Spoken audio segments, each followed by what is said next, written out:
It's time for Twit This Week in Tech, a huge tech week. Microsoft buys Nokia. Samsung announces the Galaxy Gear. We're going to talk about Google and, of course, next week's iPhone announcement, plus KitKats. This Week in Tech, up next. Netcasts you love. From people you trust. This is Twit. Bandwidth for This Week in Tech is provided by CacheFly at CacheFly.com.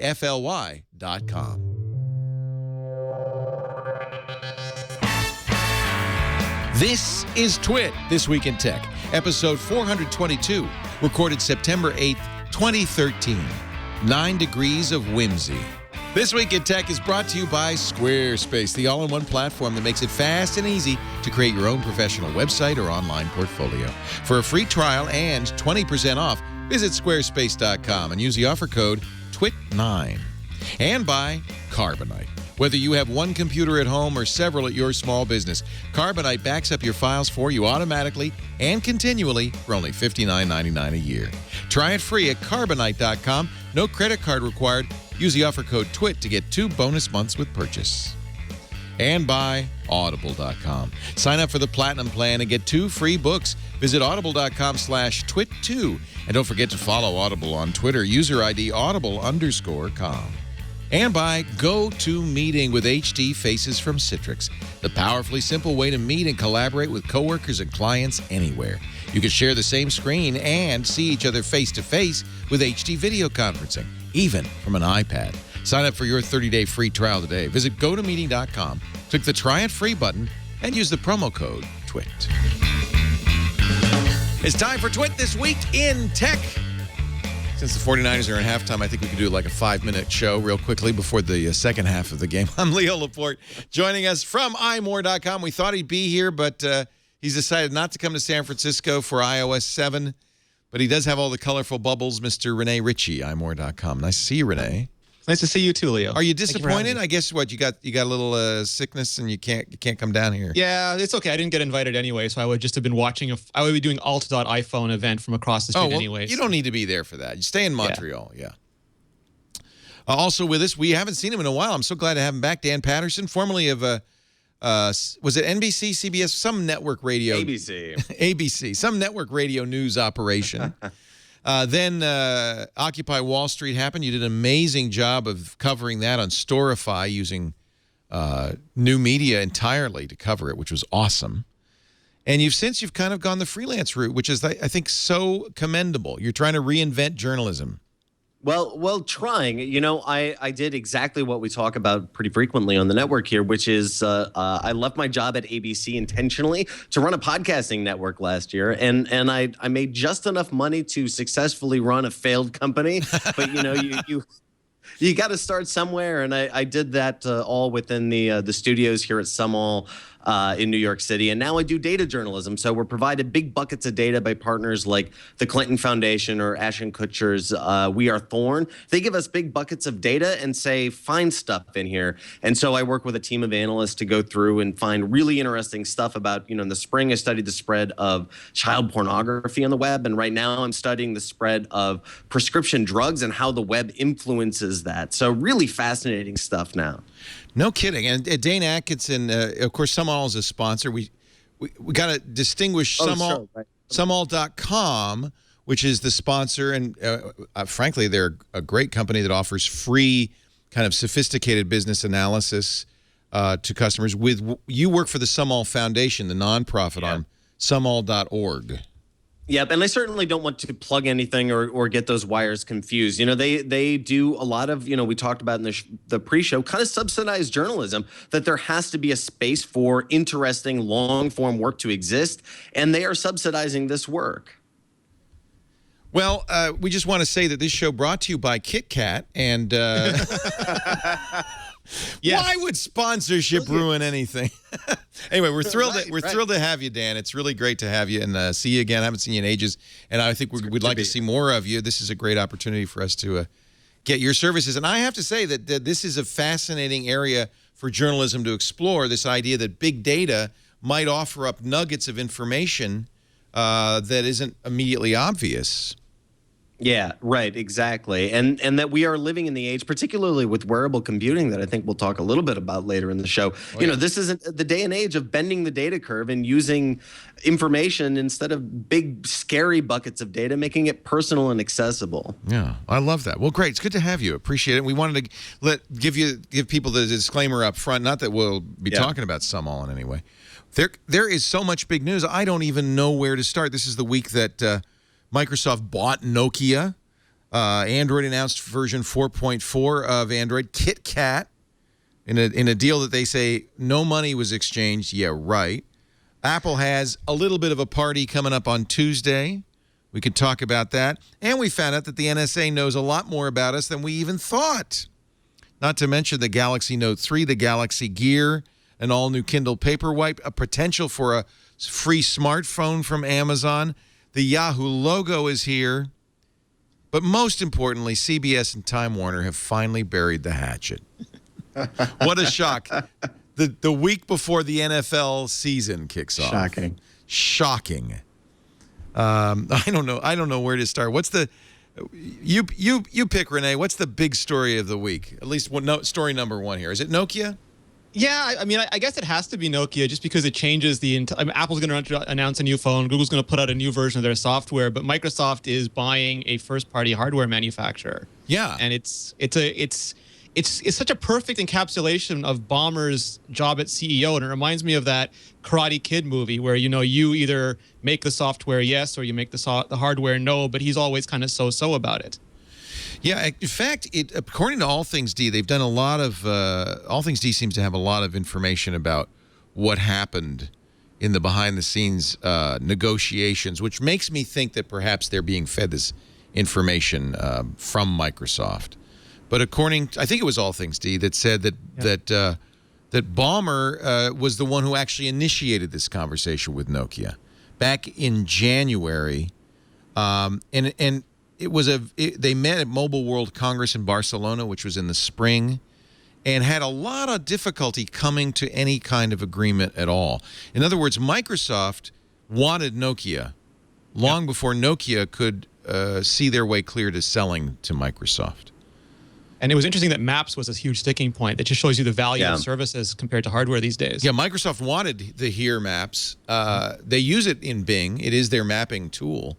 And Nokia was completely unwilling to sell. In fact, that was the thing. That was the final piece of the deal that made it possible. Nokia licensed access to Maps to Microsoft, and Microsoft agreed to so that Microsoft could modify it. But they agreed to contribute back, I think, any modifications they made into the code set. Source level license. Yeah. It seems almost as though Microsoft bought established systems, and I know that this idea has been floating around for the last week or so, but I mean, Nokia had to retain some sort of identity. They can't just be a galoshes manufacturer, go back to that, and they had to retain something. And IP seems to be the thing, or at least the software in here seems to be the thing they really stuck on. But Microsoft was able to get these established systems, and we can kind of assume that they also got things like supply chain, and they'll be able to make their process more efficient by this. But they didn't really get anything that would do anything more than kind of make them feature complete within an already crowded marketplace. Was it the Joy of Tech that did the cartoon that implied that basically ELOP was inserted into Nokia to make sure that the company failed so that Microsoft could get a good deal from them? Devaluator. Yeah. I don't think that's what happened, although you might be a little suspicious about the whole thing, right? It's hard to see what benefits Nokia in any of this. I mean, and I think Ben Thompson made that argument that, this helps Microsoft because Nokia was not doing well with Windows Phone.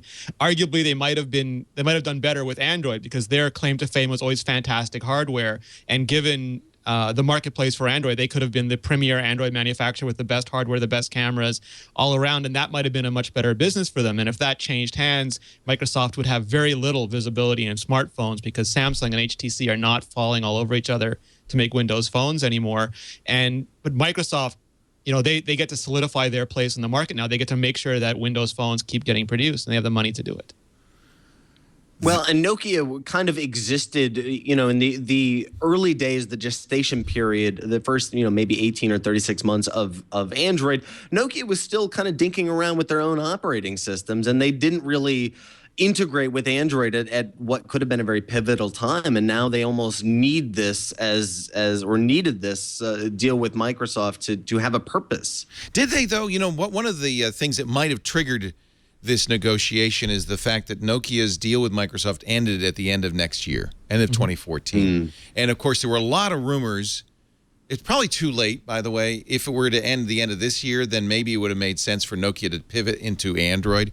I mean, I would buy a 1020 based on Android in a heartbeat because of the great hardware. Nokia makes great hardware.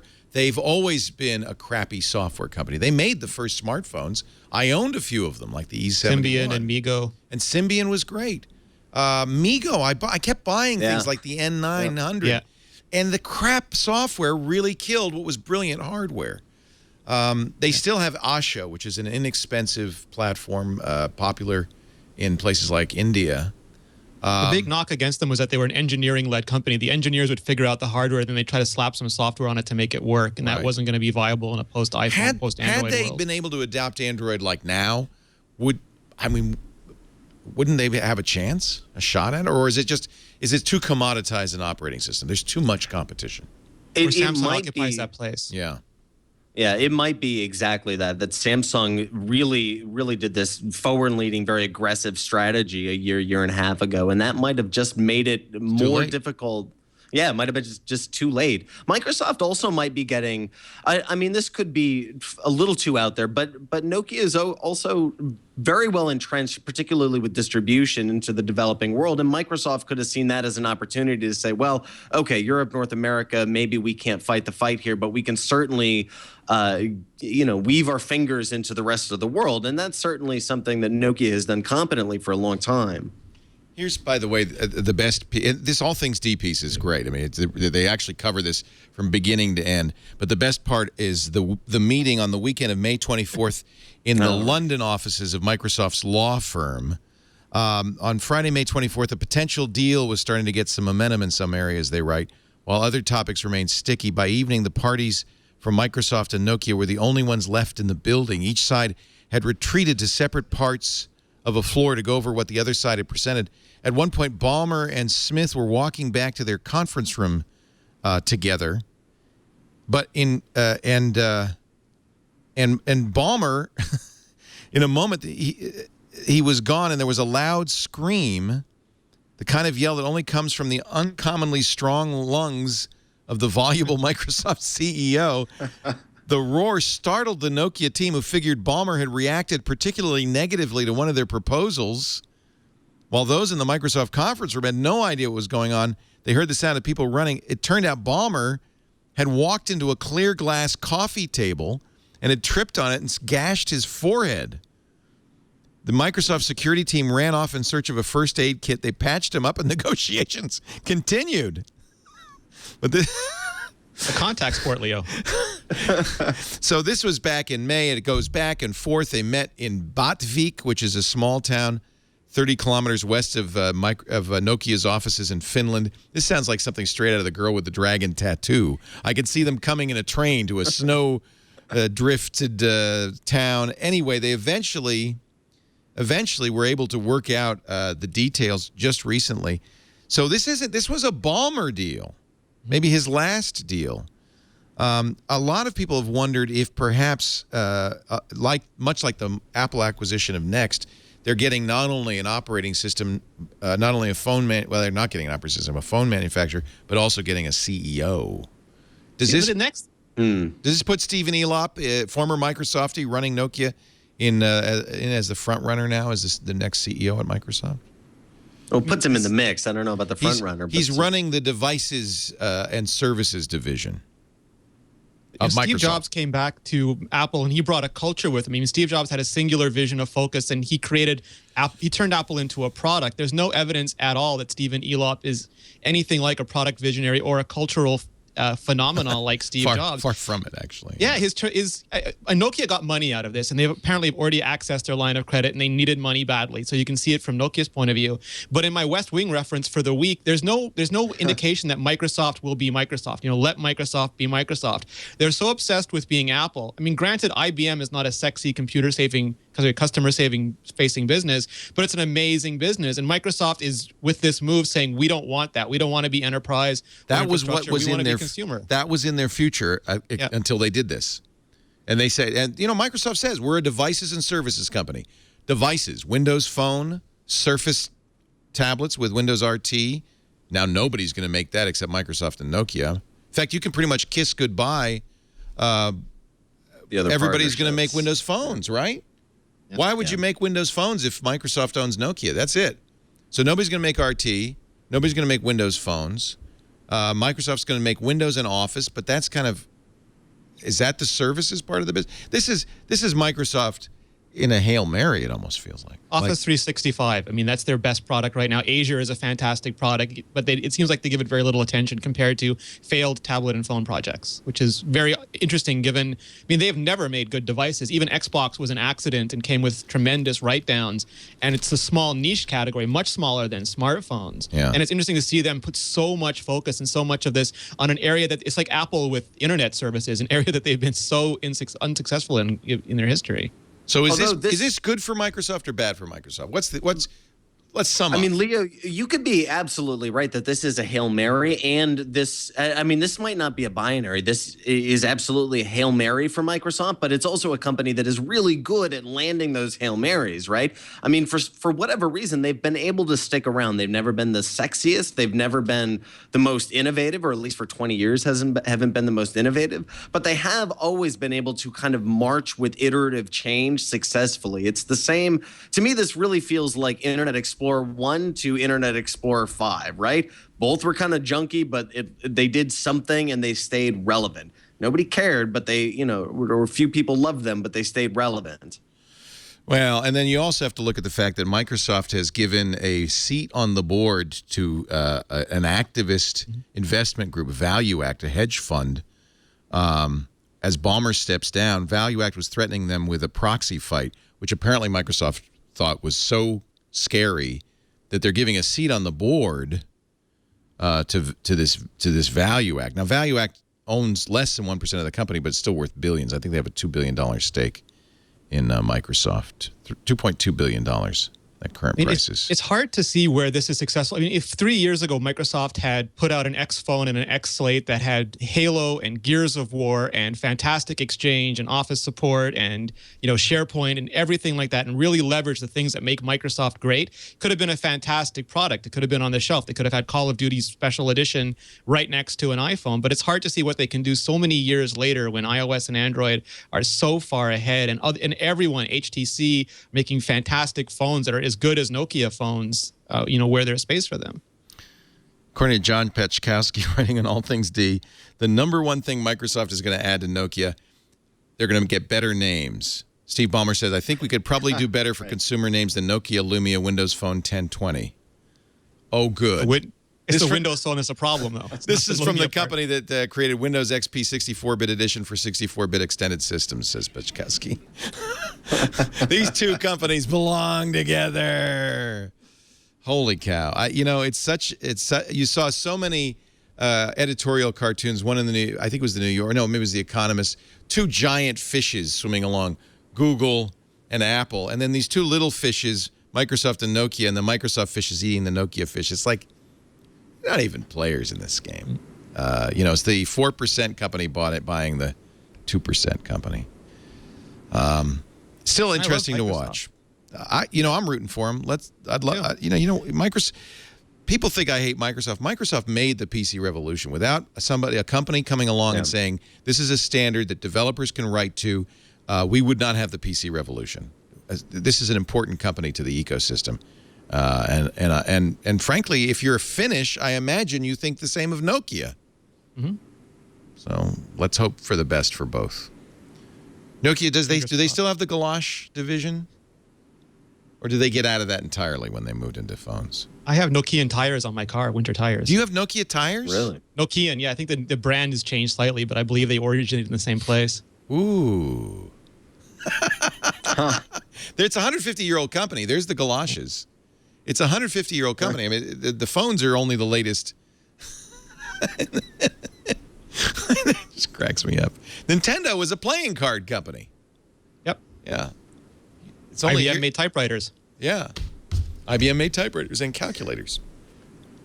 We're talking about the week's tech news. I've got KitKat bars, and we're gonna share them with the entire crew in just a little bit. But first, let's take a little break and talk about Squarespace.com, the greatest place to create your new website. Squarespace is hosting. When you say hosting, that sounds boring.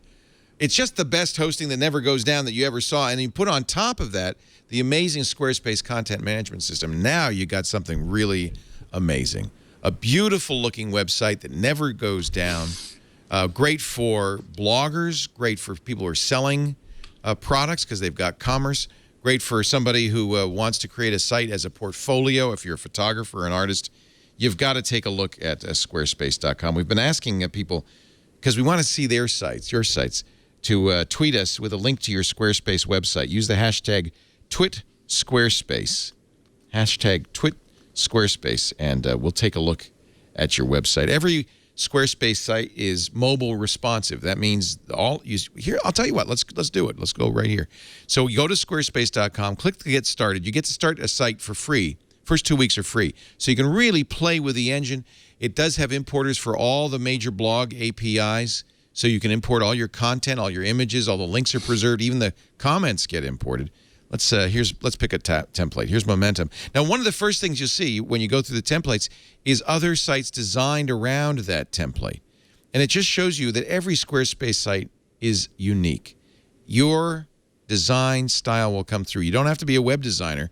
You can do this all with drag and drop. Introducing the Portland Press. This is cool. This is great. I don't even know what they make, and I like them already. It looks like they make felt buckets, but that... That can't be true. Coffee making equipment for the home. It's a French press for a mason jar. What? See? You see? Look, they've got embedded video on the Squarespace site. They've got a gallery, and there you go. I mean, this is amazing. Squarespace.com.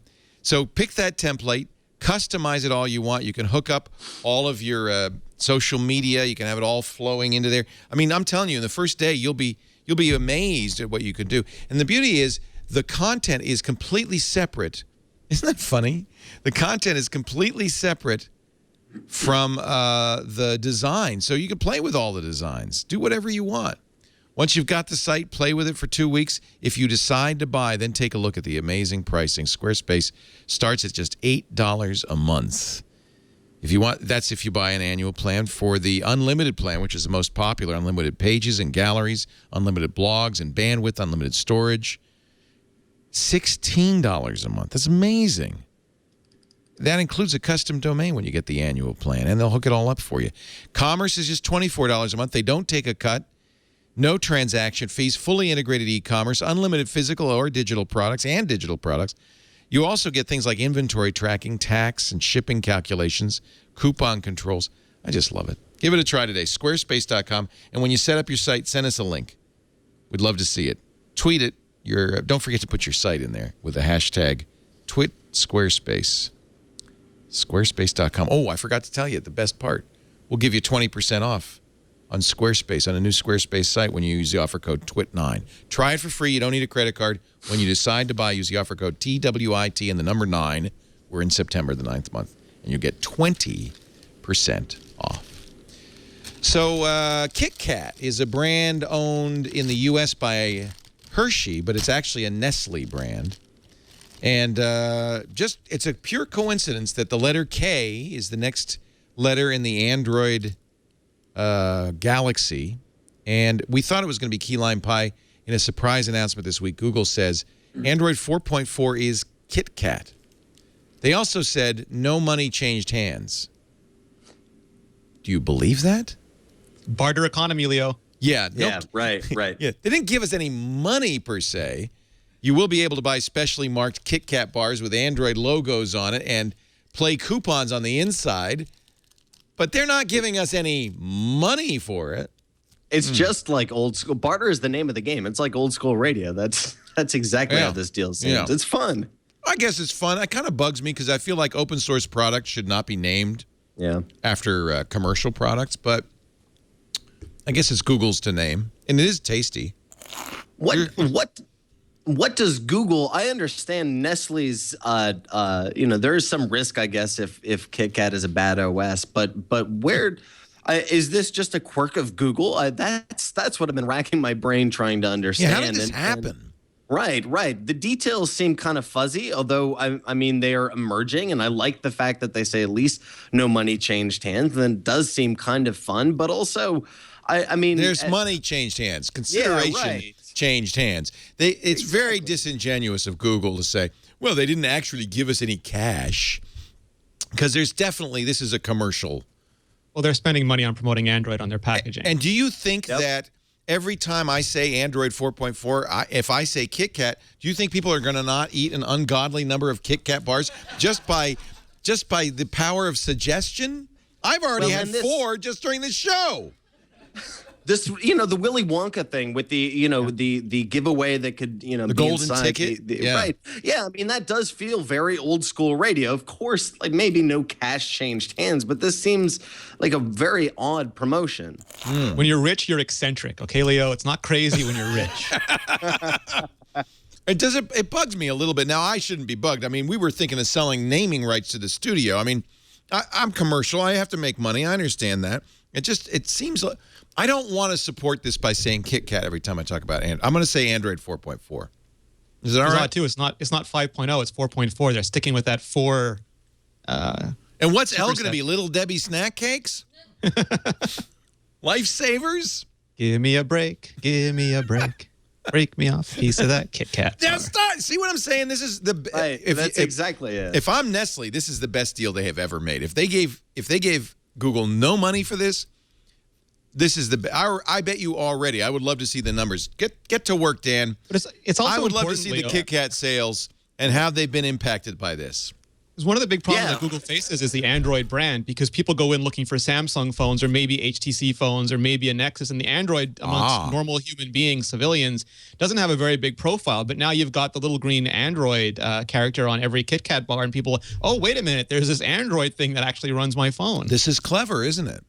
Yeah, it's a very clever deal. It's just it's a weird deal. I mean, of all of the news stories we kind of could have predicted coming this year, this is one that I mean, right, this is open source software, and it is something that while Google is kind of funny, it's weird to see this type of brand association. How many of you in the live studio audience are craving a KitKat bar right now?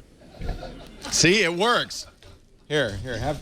It's also not open source. It's openy. I mean, right. Honeycomb was never open source, so there's Look at this. I'm making friends by throwing candy, ladies and gentlemen.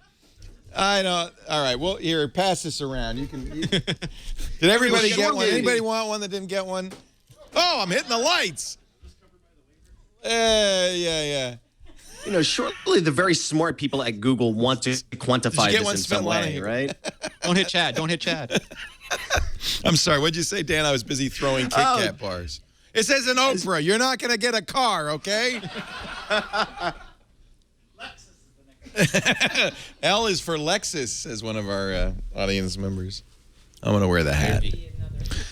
I don't know. I think it's a little annoying, but I guess I can't really complain. You got an advertising company. Some people are pointing out, in fact, another Joy of Tech comic, that Nestle is not the cleanest brand name in history, is it?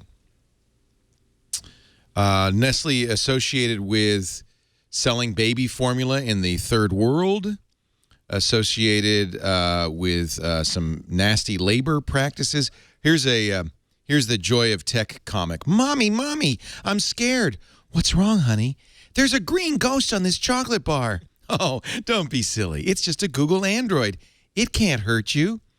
So I shouldn't worry that an omnipresent technology company that knows everything we do online and with our phones is joining forces with a multinational food corporation that has a long history of nefarious activity, including child labor, the promotion of infant formula, over breastfeeding, rainforest deforestation, price fixing, and whose CEO once said the idea of water as a basic human right was extreme?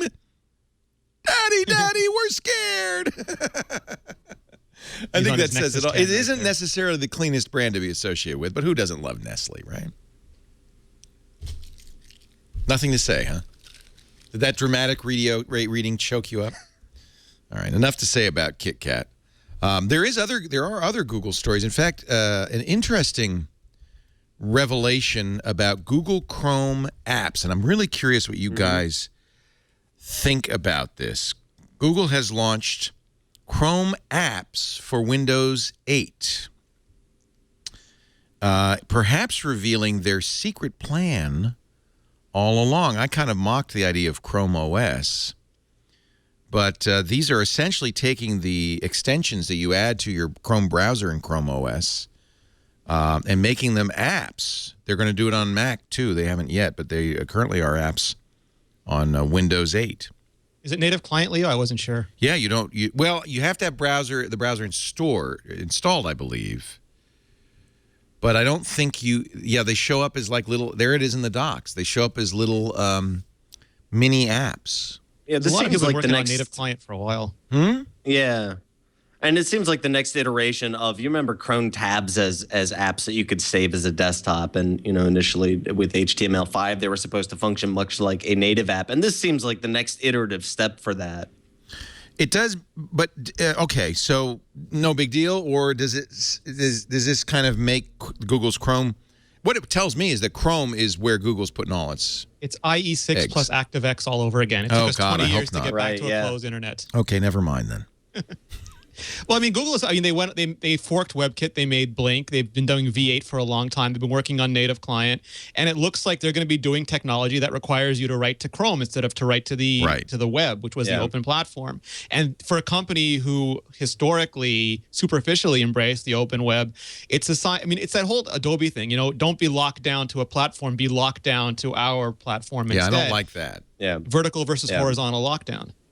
Yeah, and it also increases the top of mind, right? And the more these things function much like apps, and I see them in that context outside of just the browser context, the more I think about and simply interoperate with the Google ecosystem. And it's one more, I don't think it's a big deal like this is a huge deal, but it is a big deal in that this is one more big footstep of Google into your life. And once that step is taken, it's hard to bring that back.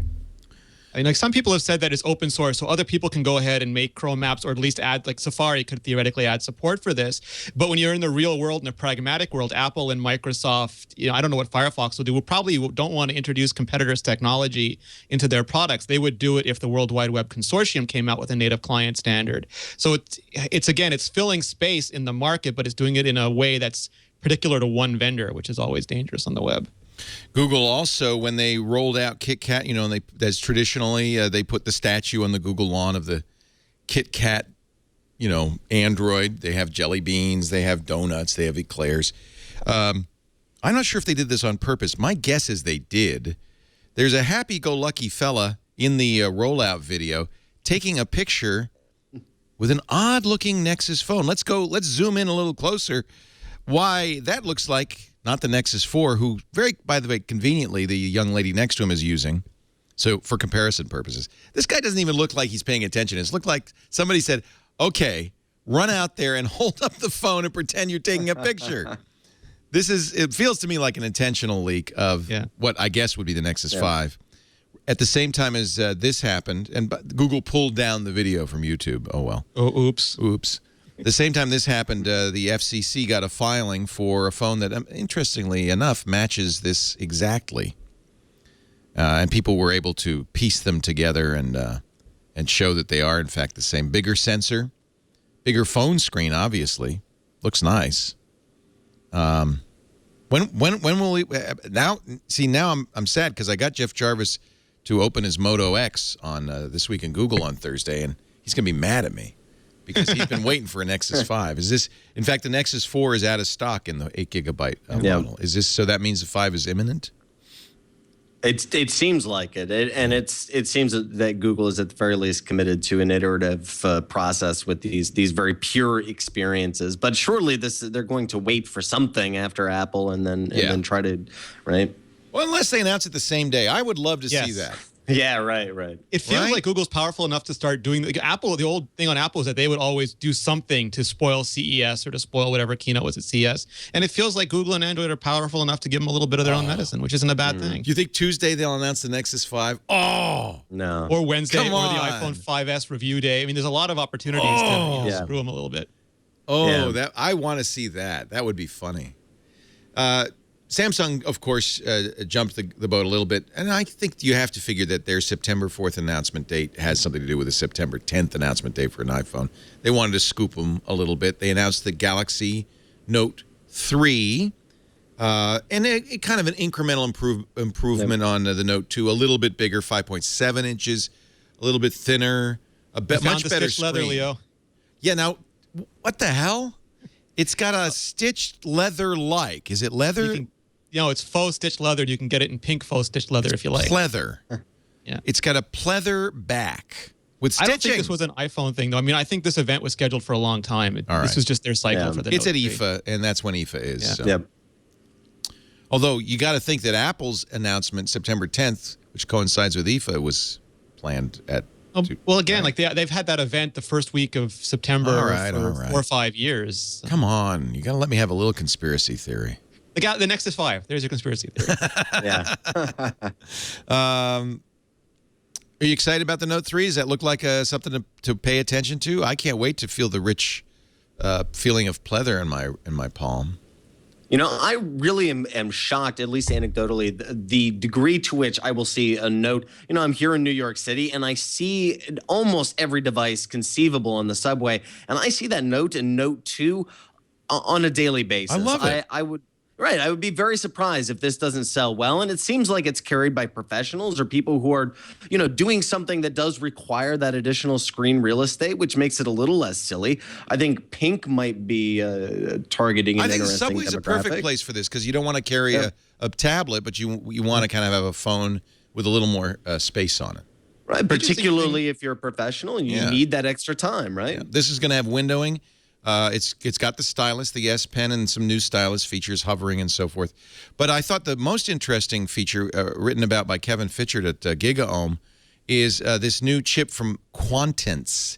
This will be the first appearance of the Quantance ET chip. It's an envelope tracking chip, which could make a significant difference, he says, in battery life. It modifies how the radio works with LTE. As anybody knows who got an early LTE phone, that is a real power drain.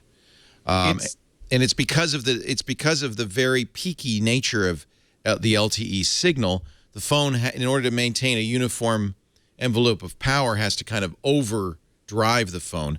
This Quantance chip allows the radio to fluctuate in response to the signal fluctuation, and apparently can save a significant amount of juice.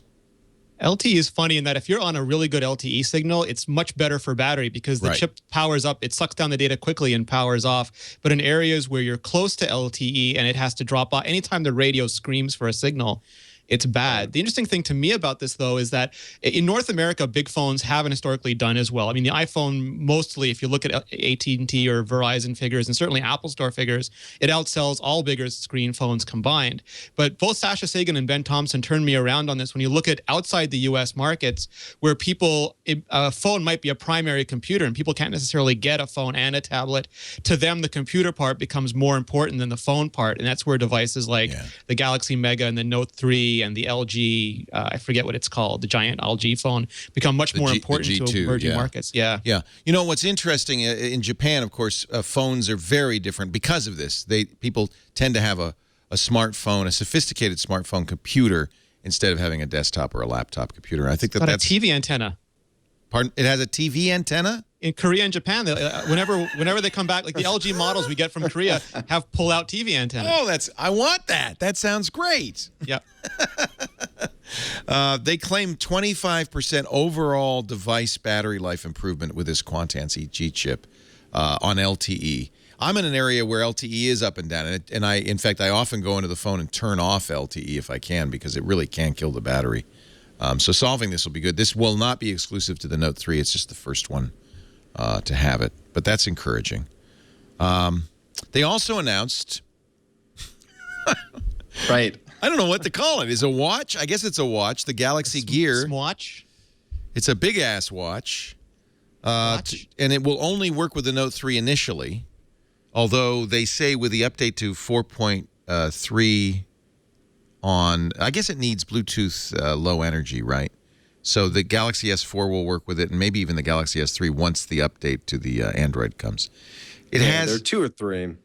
Pardon me? There are 2 or 3 models that it will work with. All Samsung. Yeah. Although it's not clear. It's possible that this will work with a non-Samsung device at some point. It might do basic Bluetooth stuff with a non-Samsung, but none of the special stuff. Well, how special is this special stuff? This is exactly what Apple's not going to make for a watch. Yeah, this is like smartphones right before the iPhone. You remember all those mock-ups of the iPhone, right? That's exactly what this is like. It's people who can't really conceive of something that is elegant and game-changing, just putting the entire kitchen sink on your wrist. You're seeing the rubber band has a camera on it on the front part. Now that means you can only wear it on your right wrist unless you want to take a lot of selfies, which. Given the state of the internet, that actually might be the intention. Right. I don't know. It's not a super good camera, but hey, you got a camera. You can also talk into the phone. It's got a microphone and speaker, so you could use it Dick Tracy watch style. But it does need a telephone to bind to for internet access, right? And for phone telephony, obviously. There's no radio in it. No radio. Is it a touch screen? Yes. Okay, that's an improvement at least on the Pebble. I don't know. Yeah, I mean, it depends if you value the e-ink display for its longevity rather than the capacitive touchscreen for its, performance. Right. They're claiming pretty good battery life, more than a day. The problem with the battery life, when you get to manufacturers and they say 24 hours of battery life, almost every one of them include 8 hours of you sleeping in that measurement. And if it's 48 hours, it's 2 days of you sleeping. So that translates usually into 10 to 16 hours of real life. That's really true. Because these things don't really use much juice when you're asleep, when the screen's off. Yeah. What will be most interesting with this is perhaps on the business angle, simply the packaging of this. I mean, selling this as a standalone device seems like a non-starter, but packaging it with something else, subsidized, I can see that working. Maybe not in North America, but I can certainly see this bundled with whatever else you get for free if you're buying this somewhere. But I mean, how they intend to market this just seems like it'll be a lot of fun to watch. They're telling me in the chat room that the screen flips around. So if you put it on your left wrist, you just flip the watch band around and the camera would still point out and the screen would just rotate. Do you remember, Leo, right when there was a lot of iPad rumors, Steve Ballmer stormed the stage at CES and showed off the HP Slate just so Microsoft could be first? Which was never released, right? Yeah, it was released, and it had a little drawer. You could press a button, it would pop out and give you your certified Windows sticker. That's the state we're in right now. Yeah. It's Do you sort of think, though, really seriously, is there some magic thing that Apple could pull out that will make a watch, an iWatch or whatever, that will be so awesome, so amazing, that it will be, light years ahead of this thing? I mean, really, is that magic? Is that lightning in a bottle going to happen again? Apple could certainly do that. They could certainly create something that captures the imagination. It just may not capture the imagination like that real dopamine spike of the first iPhone release and the iPad release. It will be something that makes some people go, huh, kind of cool. And it will be more elegant than this, but it's not going to be the kind of thing that make us all go, OMG. Yeah. I mean, Apple's thing isn't that. I mean, the iPhone accidentally did that and the iPad a little bit. But, we discussed last time, Leo, a lot of people said the iPad was unimaginative, just a big iPhone. Apple will do something that they hope. I mean, watches are a much smaller category than phones or tablets and consumer electronics. They'll do something that they think a lot of mainstream people for whom a smartphone is too much technology. Maybe they still want to have a feature phone, but they want either the informational benefits of all their stuff being displayed on a small screen or the health stuff like the glucose reader, blood pressure reader.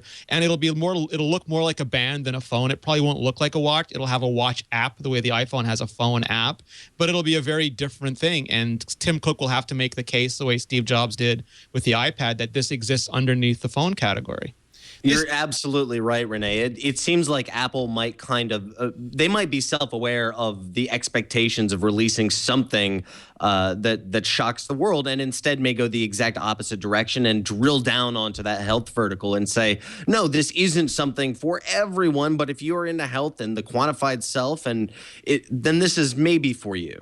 We know it'll lead us to have that because they've hired that guy, the guy from Nike. Yeah, right. And a bunch of health scientists who did sensor work. Right. Hired. I feel like that. I do feel like we're in a position now with wearable computing, much as we were before the iPhone came out, where the idea was persuasive. You know, the idea of wearable computing is very exciting, has been for years. And persistent as well. It just won't go away. And I do believe, I think it's going to be a huge category, but it remains for somebody, and I don't know if it's going to be Apple, but it remains for somebody to solve this, right? Well, look at the iPhone compared to the iPhone 5, Leo, and the original iPad compared to the iPad Mini. The first one is usually clunkier and thicker, and it then still over was. a couple It still was a breakthrough, though. The iPhone. Yes, absolutely. I mean, I waited in line 6 hours for that first iPhone. It was quantifiably better than anything that had come before it. It did change the not world. a technology. Yeah. And so it would need to do something like that if Apple is to be the one that reinvents this. You know, much like the Fitbit. The Fitbit is a wonderful product, but it is a product that becomes self-evident once you've used it. The iPhone is something, even the iPad, and most of us wanted it.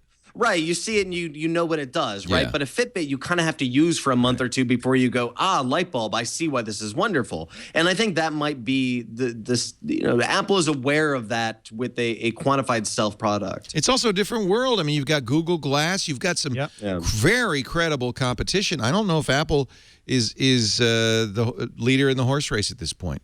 Not anymore. The iPhone, Leo, we had Trios or Blackberries before that, and the original iPhone was nowhere near as feature complete. But Steve Jobs showed inertial scrolling and the bounce back and pinch to zoom. Just no stylus. No, I mean, Yeah, it wasn't as functional, but he made the experience look so compelling. Right. Same with the iPad. He sat there and browsed the web and used, Mike Mattis's little photo interface where you could peek inside photos, and that was appealing to not, geeks like. Certainly the geeks like us, but to the mainstream people. When I went to the iPad 2 lineup, I saw all my old high school teachers there. It was 90% people 10 or 20 years older than me, and that's the people that they called to.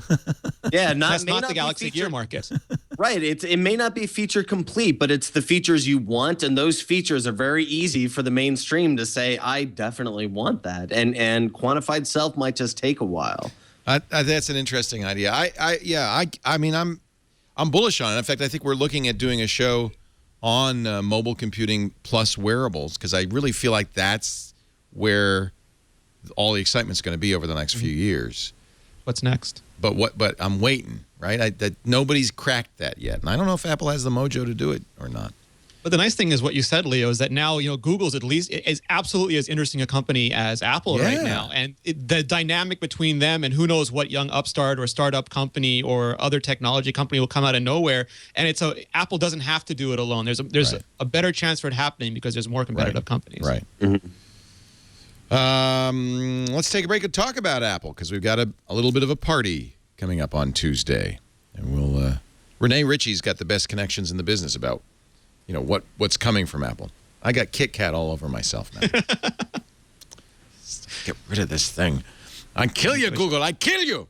Our show today brought to you by Carbonite Online Backup. I tell you, when I spilled water 2 weeks ago on this computer, I got a little scared, but I realized I don't have to worry, and it's kind of nice. I haven't had to worry in a long time because I don't have to worry about my stuff being backed up. It's up there. It's in the cloud thanks to Carbonite Online Backup. $59.99 a year to back up everything on a single computer. Great for a laptop, Mac or PC. Laptops get lost. Hard drives die. Here's the deal. Automatic. You don't have to think about it. Secure. Your files are encrypted and backed up safely off-site. That's nice in this day and age. It's very affordable, less than $5 a month per computer. And if you're a small business, you really ought to check out the small business solutions for Carbonite. Just like the individual solution, it's a single yearly rate for as much data as you have. Easy file recovery. It'll back up external hard drives. They've got a kind of a cool thing for the home premier and up. They have a courier recovery service. They'll bring you a hard drive. And this for a small business is great. If you've been using Carbonite, it's been backing up, you got your accounts receivable, your client list, all that important stuff, if there's a fire, they literally will courier you your backup on a hard drive, so you're backing up and running. I love Carbonite. I want you to try it right now for free, no credit card needed. Just use our offer code TWIT. You'll get 2 months free with purchase if you do that. Carbonite.com. Spend more time making memories than backing them up. I love that idea. I'm tempted to just to try it. Oh, my hard drive died. Here's your hard drive. Love that. September 10th. You didn't get an invite. Andy and Akko did. It's a small venue. 150 people. The last time I was at Apple's town hall, and this will tell you how long it's been since they've used it, was the big iPod sock announcement. And the iPod... They used it for iPhone 4, the iPhone 4S event, I believe. Yeah, I wasn't invited to those. Yeah, no. Yeah. So it's very tight. So a lot of people aren't invited. So you don't have to feel bad. Always a bridesmaid, Leo. We will be covering it. Well, it starts 10 a.m. Pacific. That's 1 p.m. Eastern time on Tuesday. Our coverage will begin a little bit before. We're going to have Scott Bourne, the original iPhone fanatic, will join us, along with Chris Breen from Macworld, Sarah and Tom and I. Our live coverage. We don't know yet. Do we know if Apple's streaming it? We don't. They did not stream the last event at Town Hall, but they've been streaming more events recently. Right. Seems like this would be a good candidate since it is such a small venue. We know it will be iPhone, Renee? Yes. No question. No question. It will be an iPhone. You've got the invitation behind you. What did it say? Something to brighten your day. Something to brighten your day. Yes. What could that be? I have it on good authority that the graphics department, after they put out these invitations, sits back, grabs an adult beverage, and laughs at the internet trying to suss out what they meant. What does it mean? What does it mean? Oh, my God. They're going to have 2 LED flashes on the iPhone 5. The iPhone's going to be a circular display. Are they talking about iOS 7, I would guess, right?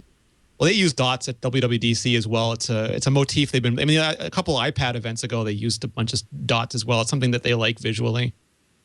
Maybe they're talking about the brand new gold phone? That would be nice. And the fingerprint reader that's coming with it. All right. Let's talk about this. I'm sorry, I got to finish my KitKat. Google won. They can't... That's right. Stop eating them. Fingerprint reader, on the face of it's exciting. In fact, Mike Elgin, months ago, credit to Mike, was one of the first to report a fingerprint reader. Everybody go... In fact, you, Renee, and Andy and I sat here saying, no, they'll never do that.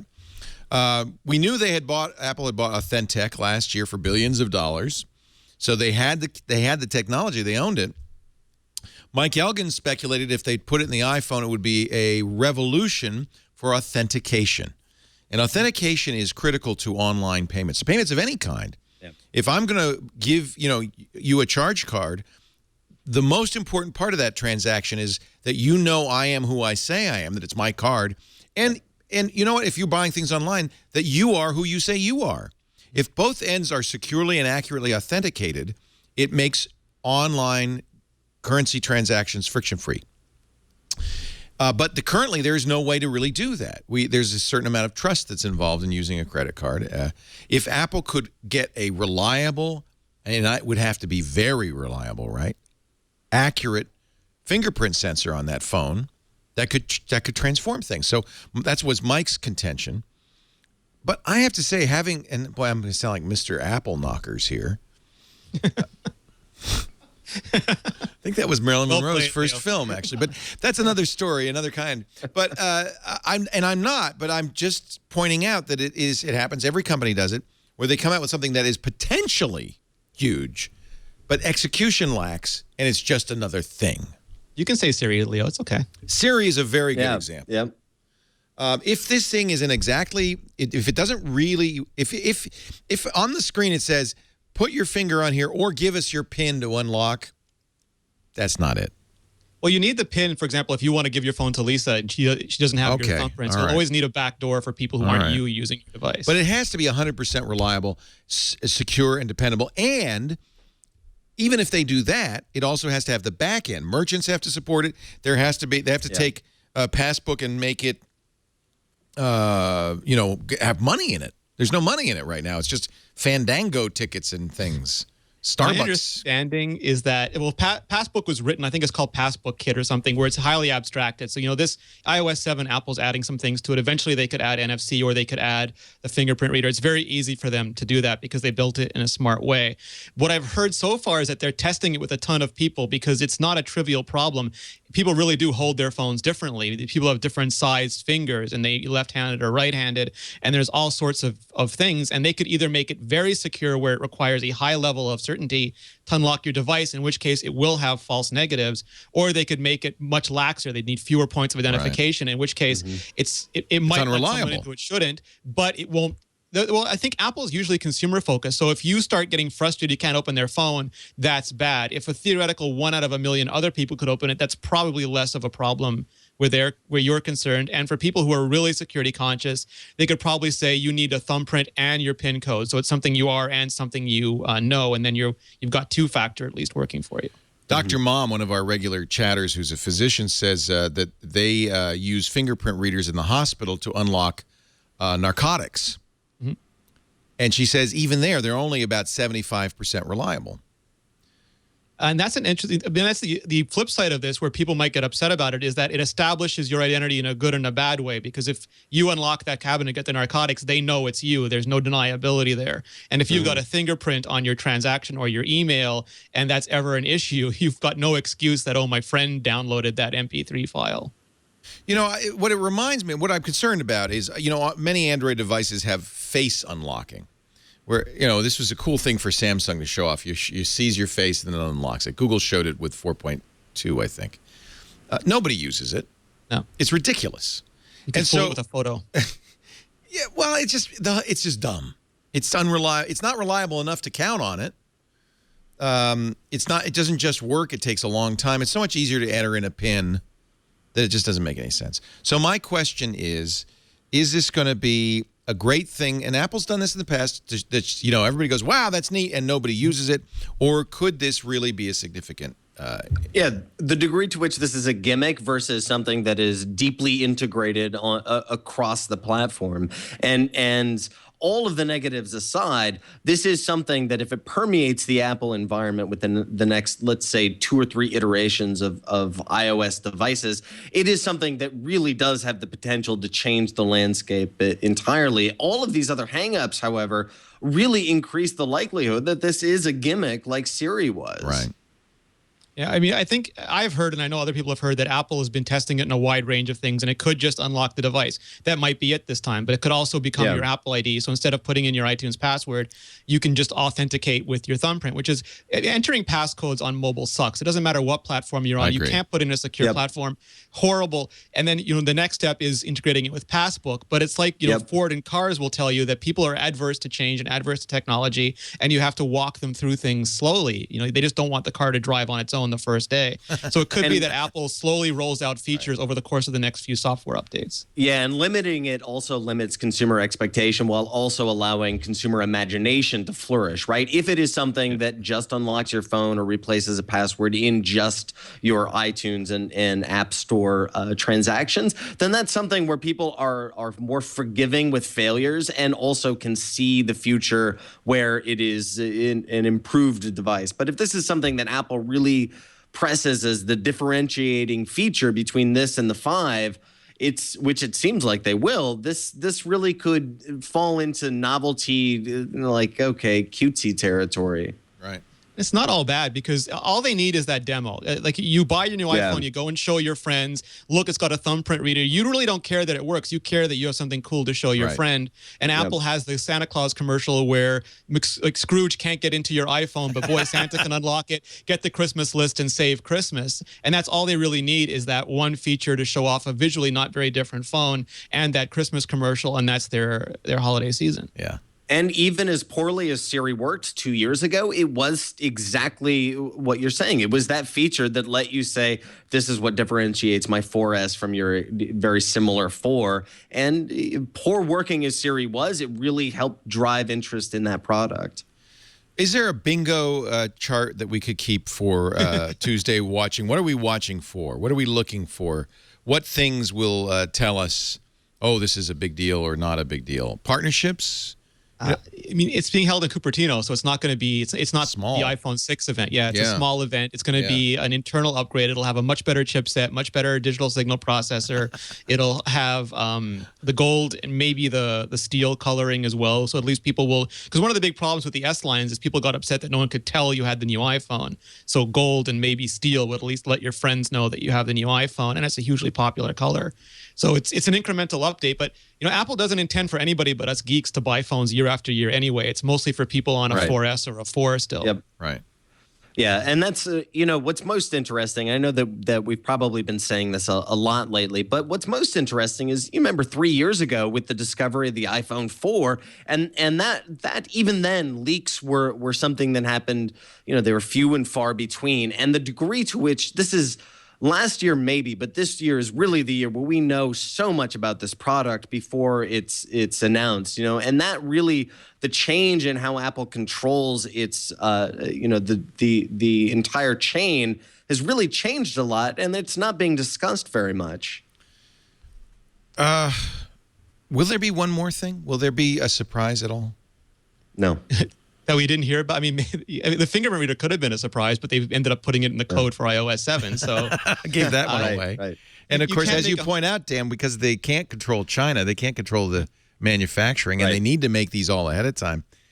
We would know if there was the surprise may be a November or October event like we've seen in the last, occasionally in the last couple of years. I think the time we would see an iWatch would mostly be in the spring where they can test out products, right? But no, there is no, we would have indications. There would be signals within the noise here. And it seems like it'll be a fun event, but nothing surprising. What about the rumors that there would be a new Apple TV? Those have been thoroughly debunked by now, yes? What's your definition of a new app? I mean, Apple TV is getting, that's one of the things, the problems with the news cycles. Apple TV is getting iOS 7. They don't call it that, but it gets whatever the new software built for other iOS devices is, and that'll come with iTunes Radio. Yeah, they call it something dumb. It has two different OS names. Neither of them are the proper OS name.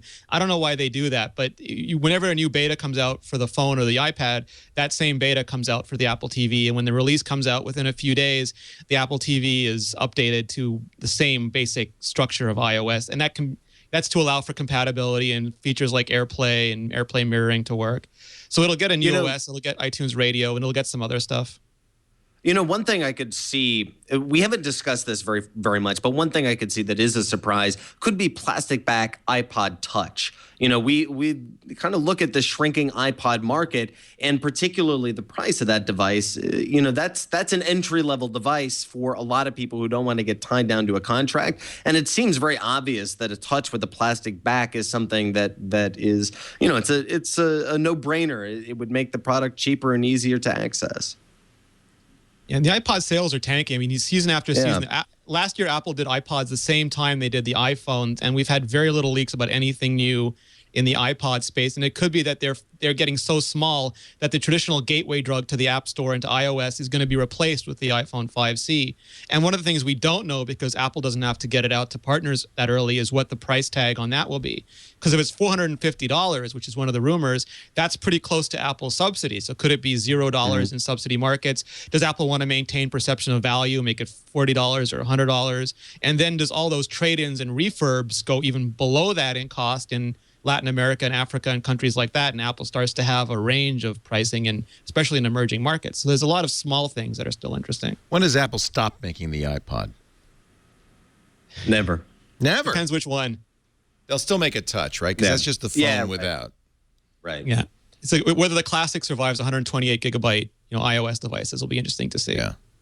Do people still buy those? Feels like buying a fax machine. 160 gigs, Leo. All your music in your pocket. Yeah. No, it wouldn't even fit all my music. And then what about this 17-watt adapter? Do we even? This is apparently Apple's making the regular adapter for an iPad is 10 watts. 17 is not enough for a laptop. What is a 17-watt adapter doing in Apple's lineup? There'll Apple probably TV? be new iPads in October. Yeah. 13-inch iPad. Yeah, that's probably an October thing more than a September thing. Anything else to say about Tuesday? You'll be. We'll get you on MacBreak Weekly right after the announcement. Absolutely. Do KitKats give you hiccups? I think they do. Oh, the chat room is asking, new Macs are probably not at this event either. Apple they have iPods, iPhones, iPads, and Mac product lines. And last year, iPads and Macs were both in October. It sounds like Mavericks will be in October. Haswell chips still aren't plentiful at that product range. So Macs are probably going to be a October thing. Yeah, we want Haswell MacBooks. Yeah, MacBooks, Yeah. MacBook, Mac Minis. This is a Haswell Air. And I do love that. And you know what? The more important thing that they did, which didn't get enough attention, and I'd love to see this in the MacBook Pros, and I'm sure we will, is they moved the SSD off the SATA bus and put it on PCI Express. And this is the fastest hard drive I've ever seen. And that by itself, forget anything else. I mean, 12-hour battery life in that make this very desirable. But it drives me crazy that it's not a Retina display. I have the same one, Leo, and the battery life is amazing. The screen and the typing is nowhere nearly as good as it is on my MacBook, my Retina MacBook Pro, so I keep going back. It's frustrating. If they're so close. Soon. Next month, maybe. Yeah. Our show today brought to you by Audible.com. Are you an audiobook listener? You ought to be. Get it? Audible, ought to be. Okay, forget I said that. This is a great place to go. 150,000 titles. Every time I go to the Audible page, though, I see more books that I want to buy. John Scalzi's Hugo Award winner, Red Shirts, narrated by Will Wheaton. If you like sci-fi, according to the Hugo Awards, best sci-fi novel of the year. Got to put that add that to my cart. And then after you do that, there's this new book about J.D. Salinger that'll go along with a new documentary about J.D. Salinger that's coming out. I can't wait to see that. Holy camole. What do you pick? Well, here's the deal. You're going to get 2 books, so you can pick 2.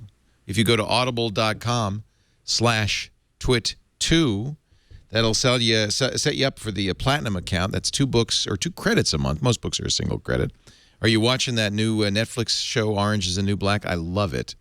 This is the memoir that inspired it, Piper Kerman's, because it's a true story. You could read that. I mean, I got a million of them. Audible is just a wonderful place to find great fiction, nonfiction, history. I listen to a lot of books about technology. 2 books yours free. And by the way, with this subscription, you also get the daily edition of the Wall Street Journal or the New York Times read to you, which is great. Go to audible.com/twit2. Sign up today. Get 2 books absolutely free. You pay nothing for the first 30 days. Cancel any time in the first 30 days. Those books will be yours to keep. I read a lot of political stuff, too. There's Under Fire, the untold story of the attack at Benghazi. That sounds interesting. This new first novel by the 21-year-old Samantha Shannon is getting a lot of attention, The Bone Season.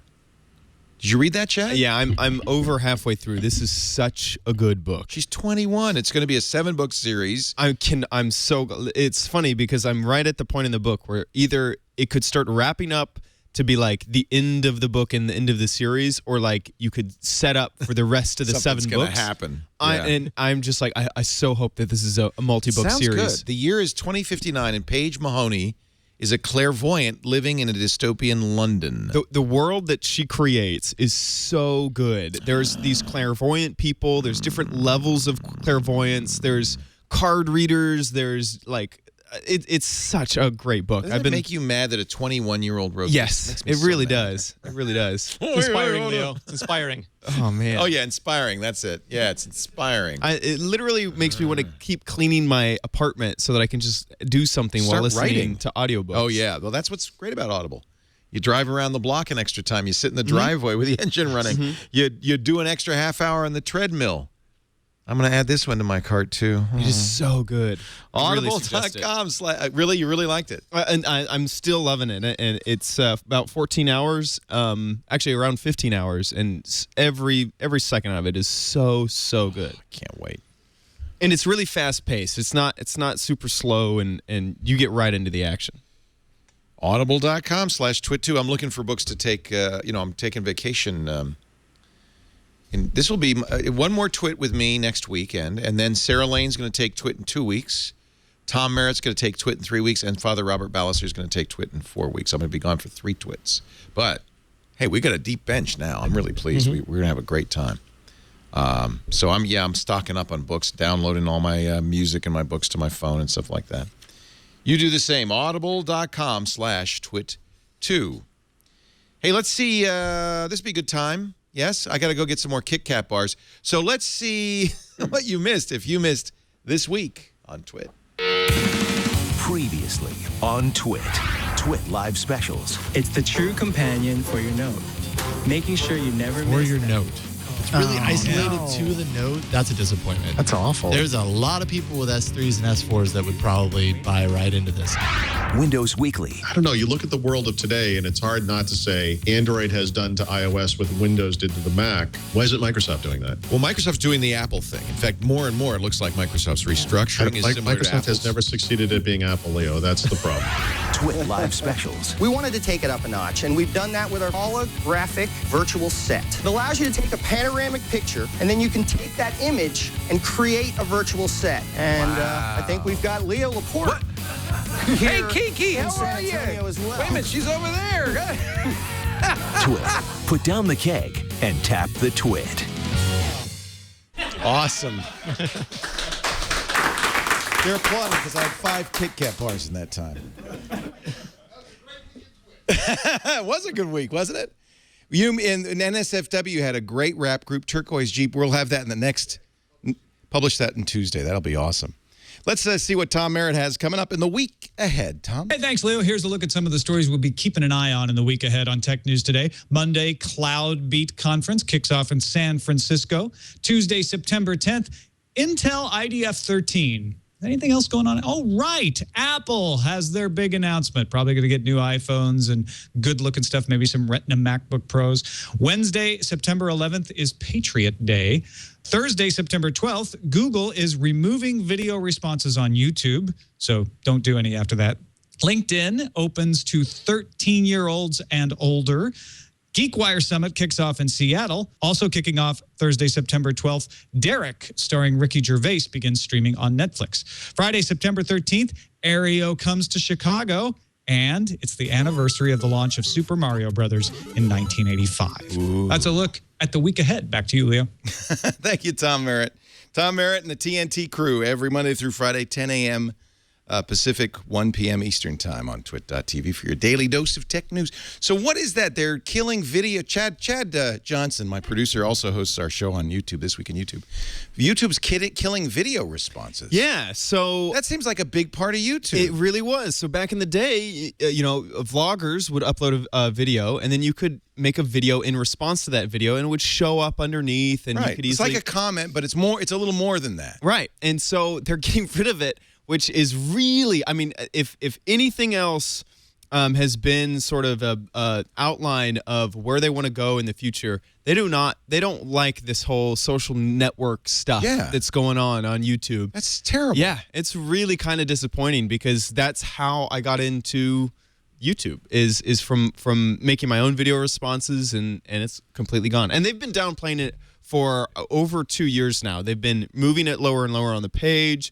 You have to go to a separate little tab to see and then them. they say, oh, we're killing it because we have a 0.0004 click-through rate. Exactly. Yeah, because you hit it. Exactly. I think you're right. I think this is more of YouTube trying to be professional. Yeah. But that's not what people want. I think that's a mistake. And truly, I hope that someone else comes up with a better product. Yeah, there's an opportunity there. They say, you know what? If you want to socially make videos together, here's what you should use. Well, much like RSS, Google saw this rush to RSS in the mid-2000s and then built Reader and then promptly abandoned Reader. This reminds me of, remember Loic's company, Proto Comments was Seismic, and companies like 12 Seconds that really did kind of help Google make space for this type of video comment, only to see them kill it. Yeah, of course, Seismic went out of business. So did 12. I don't think 12 Seconds is still around. Nevertheless, Vine is huge. Right. 12 seconds was just too long. We want 6 seconds. That's the key. I still don't understand the Vine thing. I don't. The kids love it, Leo. The kids. It's all about the kids. Big story. We're going to talk about it on Wednesday. I had Steve Gibson talking about it on the radio show. More of the Snowden leaks are coming out, and now this most recent story is essentially that the National Security Agency has done a huge amount to bypass privacy on the web, to undermine encryption. They dedicate, according to the story, as much as $250 million a year of their secret budget to subverting companies like Microsoft. They literally are planting agents within these companies to put backdoors in their encryption. They've subverted the National Institute for Standards and Technology, which is a standards body in the United States that, among other things, creates standards for government encryption. It seems as if we've got an out-of-control surveillance state. What is you're not an American, Renee. Yep. You're in Montreal. From outside of the U.S., what is your take? What do you see going on here? And my real concern, and I think this is Bruce Schneier and others have raised this. My real concern is that the United States is in effect undermining the basis of the internet, and it's making United States products. If nothing else, if you're not worried about privacy, it means that no nation outside the United States should even consider a United States product. The U.S. government told us last year, don't buy phones from Huawei and ZTE because they're made by the Chinese government, in effect, and they're spying on us. Well, we're doing the same thing. Yeah. I mean, it's interesting to me because exactly what you say, there are a lot of states in which you live under the presumption of surveillance. A lot of people in England say their laws are written in such a way that this is perfectly legal, and they don't understand the outcry in North America. We have CSIS in Canada, and I believe part of their purview is domestic surveillance. So there's a lot of countries where you can barely do anything without the oversight of the government. But the difference in the United States is that theoretically this should not be possible. And if agencies want to do this, they should go and pass the prerequisite laws required to make this legal and allow people or the Congress and the Senate to vote on those laws. And if it's not legal, they shouldn't be allowed to do it. I mean, they should have to go and make their case in a free society to a republic society and make it legal and then go ahead and do it. But what it does is exactly what you said about China.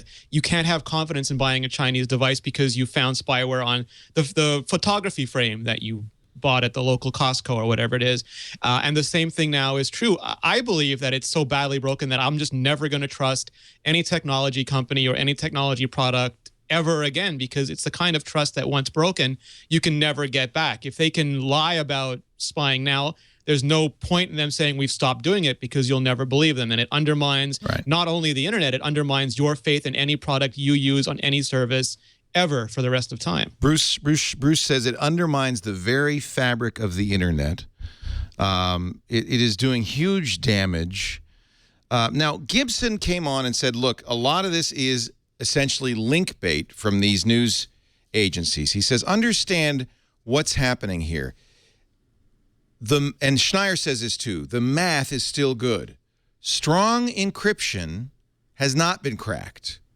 There's no reason to think that the NSA has such supercomputer powers in the basement there that they're able to get through, 2048 or much less 4096-bit, RSA encryption. Strong encryption still works. But the NSA realized before 9/11 and stepped it up after 9/11 that the internet was rapidly going dark for them. And so has created an effort in which they spend $250 million a year, at least, to get around this. And so they talk about a very commonly used telecom program that the NSA placed a backdoor in. I'm presuming it's Skype. You have to presume that any closed source encryption like Microsoft's BitLocker or Apple's File Vault could very well have a backdoor in it. But Steve pointed out, and this is absolutely true, if you're using TrueCrypt or OpenPGP, if you're using an open source solution, you're likely still able to send secure messaging. Go ahead, Dan. Well, I think much of what's happening here is confusing, and it can be perceived as clickbait. But this is an incredibly James Bamford, who you can find his books on Audible, is a security researcher who's come to many of the same conclusions that you have on security now, and that is what's happened here is far more than simple failings of technology or the ability of technology. What's very scary about this is policy decisions that led to infiltrations within the technology industry in the late 90s and early 2000s. It is not simply, it's difficult to articulate how important this is without seeming hyperbolic and clickbaity yourself. But this is an incredibly important story, not just because of the technology components, but because of the duplicity involved and the secrecy involved in infiltrating on a human level the entire industry. From ProPublica, cryptographers have long suspected that the NSA planted vulnerabilities in a standard adopted in 2006 by the National Institute of Standards and Technology, the U.S. encryption standards body, and later by iOS, which has 163 countries as members. Classified NSA memos appear to confirm that the fatal weakness discovered by Microsoft cryptographers, by the way, in 2007, was engineered by the agency. They're actually subverting NIST. The NSA wrote the standard and aggressively pushed it on the international group, privately calling the effort in these memos, quote, a challenge in finesse. They created the standard. There's two scary things about this is not only that they created backdoors, there's no guarantee that other people haven't found them and used them. I mean, just because the NSA is using them doesn't mean people that you'd be much more worried about than the NSA aren't using them. And also they store this stuff. So while the strong encryption is good now, who knows how good it'll be in 5 years with the advances of computers, or 10 years. Yep. But I do think that it's nice in America, at least, that there's a debate about this stuff going on, because in a lot of countries, it's just assumed or your government is legally allowed to do this thing and there's no dialogue going on about it, or people are just not aware about it. And at least here, and I don't know if it's clickbaity or not, the level of awareness to a culture that usually doesn't care about anything because privacy is, they'd rather have convenience than privacy. I'm really glad the debate at least is going on. Well, and we are living through a moment where we are learning incrementally, almost week by week. We are learning things that either confirm things that we thought in the past or simply are. I mean, some of the comments in here were that when the NSA showed this to their counterparts in Britain, that they were, quote unquote, gobsmacked by this, particularly the ability to decrypt things from the past. And this is important because if you think of the degree to which now I'm very nonpartisan, but you think of the degree to which the Bradley Manning files really set off a firestorm because of the cables and what was revealed in those cables. That was a very small amount of documents compared to what we are now able to access. This is akin to unlocking the past. We are able to see many of the secrets that were kept in the 60s, 70s, 80s, and 90s. And that really does inform our policy positions going forward with our allies and our enemies. Well, and even more securing, securing, even more scary, we've been assuming that SSL is secure. Yeah. Yep. And it looks like Steve had hypothesized this on Security Now, that the agency was looking for SSL certificates from companies like Google. Should they be able to get those certificates, they'd be able to unencrypt all SSL traffic to and from Google. And apparently they have been doing exactly that. Now, interestingly, Google's response, one of Google's responses is to encrypt traffic going from server to server in Google. They're trying to foil this. And what's I'd be very interested to see if this is seen as an unpatriotic move by some. To thwart the NSA spying. Is that to thwart our own interests, national interests? I believe that we have the right to privacy from these police agencies, and I also believe, and I think this is very important, that once a state becomes a surveillance state, there's no going backward. You don't go back. V for Vendetta. It's almost always the first step toward a totalitarian government. We are able to have this conversation, thank God, now, without worrying about people banging down our doors. But we're moving in very much the wrong direction. If you want to do something about this, Representative Rush Holt, who is a Democrat from New Jersey in the House of Representatives, has introduced a bill called the Surveillance State Repeal Act. I think good timing. It would repeal the Patriot Act and the FISA Amendments Act. I don't know if this thing has a chance in hell. Probably not when you have a Congress, it's apparently in the back pocket of the NSA. But I think you should write your member of Congress. One thing we know that they do care about is their constituency. And if you write them and say, please support the Surveillance State Repeal Act, if enough people write to them, I think they start to pay attention to this. This is really scary. C-Tech Astronomy. Say again? C-Tech Astronomy. That was that Robert Redford movie Sneakers, when there was no more secrets left. Oh, yeah. Yeah. So I would encourage people who care about this enough to want to know more about the technology to watch Wednesday on Security Now. Steve's going to go into great detail about, based on this information, what he believes the NSA can and cannot do. But I gather from him that PGP and open source solutions like OpenPGP and TrueCrypt are still reliable. Unless the NSA plants a guy saying, yeah, they're reliable. Yeah, so that's the problem with It's these kinds open of things. source, though, right? I mean, that's the beauty of open source. Yeah, people say that, Leo, but how many people are, I mean, like, I'm not a Steve Gibson level engineer, so no, most people can't, right? Yeah, Linux is great because you can hack the kernel if you want. I can't. You know, Right. I can't verify PGP. I have to take someone's word for it, and then it comes down to the trust of the person who gave that word. I think there are sufficient people in the open source community to look at this code and to vet it. I do believe it is secure and safe. This is a big community of people who feel very strongly, I think, that privacy is important. And I think it would be difficult it'd be more than difficult, impossible to get a backdoor into open source encryption. And that's the key. By the way, Rush Holt is a physicist. So he's somebody in Congress who actually understands all of this stuff. Wow. He says that the NSA is overreaching and could hurt American interests. And this is the way to attack it, in Congress anyway, including the reputations of American companies whose products the agencies may have altered or influenced. Holt says, we pay them to spy, but if in the process they degrade the security of the encryption we all use, it's a net national disservice. And I think believe they're also charged with protecting our security of our communications. Well, that's the ironic part of it is the NSA really has two missions. One is to keep our security up, to make sure we are protected, as well as to find terrorists and so forth. There's widespread. Dan Kaminsky, who's a great security researcher, a great hacker, he said there's widespread disappointment among internet security experts.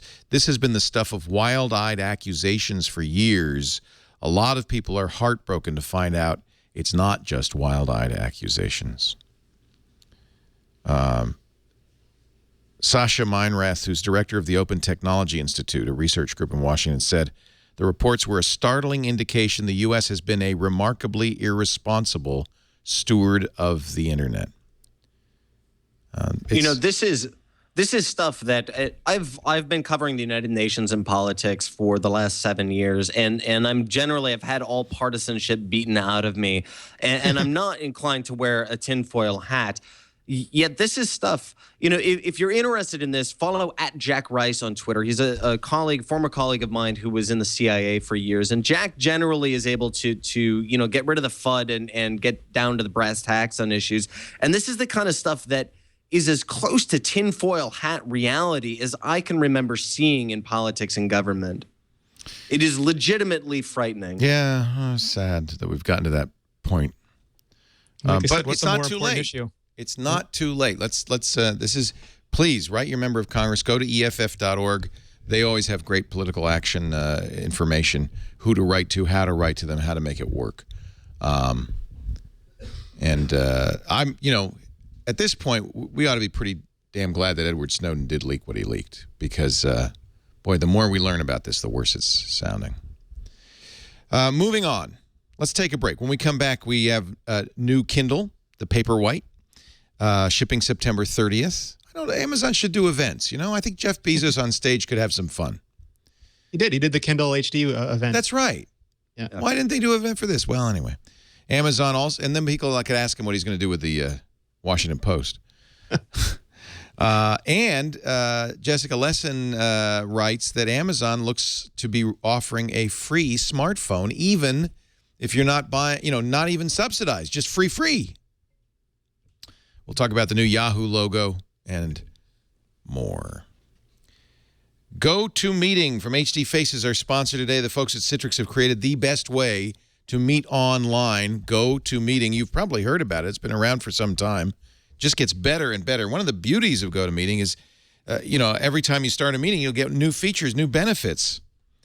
Meetings, I hate to admit it, are an essential way to getting things done. It's how ideas get shared, problems get solved. You cut through the bureaucracy and you get things done. Creative solutions.